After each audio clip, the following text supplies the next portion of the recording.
Assalamualaikum teman-teman. Hari ini aku membuat sambal bawang geprek saat berjualan chicken yang alhamdulillah banyak orang suka.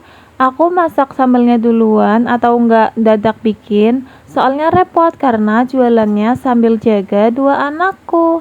Jadi aku buat sambalnya dulu seperti ini dan aku masak supaya awet seharian. Ini pedas manis ya sambalnya, enak banget. Langsung aja yuk cara buatnya. Bahan-bahannya 25 buah cabai rawit, 15 buah bawang merah, 10 buah cabai keriting, 5 buah bawang putih, seperempat sendok teh garam, gula pasir secukupnya, kaldu bubuk secukupnya. Nanti kita tes rasa ya. Di sini aku selalu pakai masako sapi supaya rasa sambalnya tetap gak berubah-ubah. Dan juga minyak goreng yang baru. Pertama, cabai dan bawang yang sudah dicuci kita kukus dulu sebentar.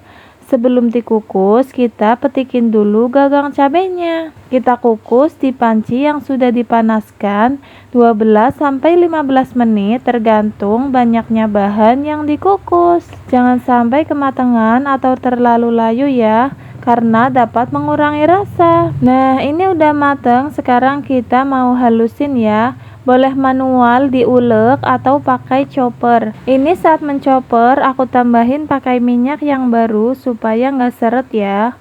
Chopper sebentar aja supaya masih ada tekstur cabainya layaknya sambal geprek pada umumnya.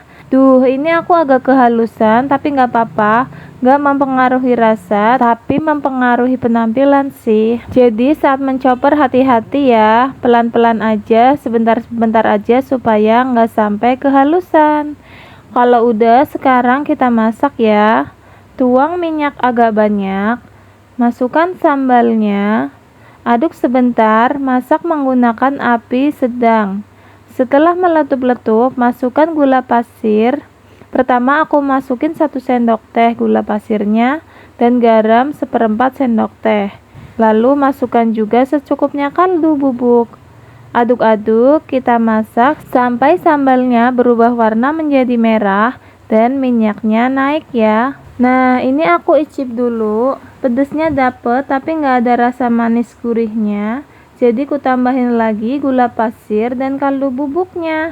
Pokoknya kalau mau sambelnya beneran enak harus sering-sering dicicip, aduk dan masak kembali. Ini udah pas rasanya, tinggal tunggu minyaknya naik. Nah, ini udah matang sempurna, bisa kita matikan apinya.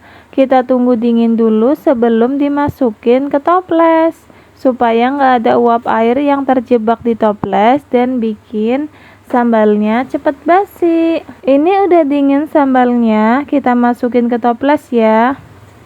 Ini dia hasilnya teman-teman. Ini rasanya enak banget. Pedesnya mantap, tapi bukan yang pedes banget ya. Ada manisnya juga, karena aku suka sambal yang pedas manis. Sengaja aku bikin pedasnya sedang, karena nggak semua orang suka yang pedes banget. Kalau kalian mau bikin yang pedes banget, bisa di skip cabai keritingnya. Ini aku pakai campuran cabai keriting soalnya biar masuk ke lidah semua pembeli aku, termasuk yang gak terlalu suka pedas tapi pengen makan sambal. Sekian resep dari aku. Kalau kalian rasa konten aku bermanfaat, jangan lupa subscribe agar aku semakin semangat berbagi resep makanan yang enak-enak lainnya.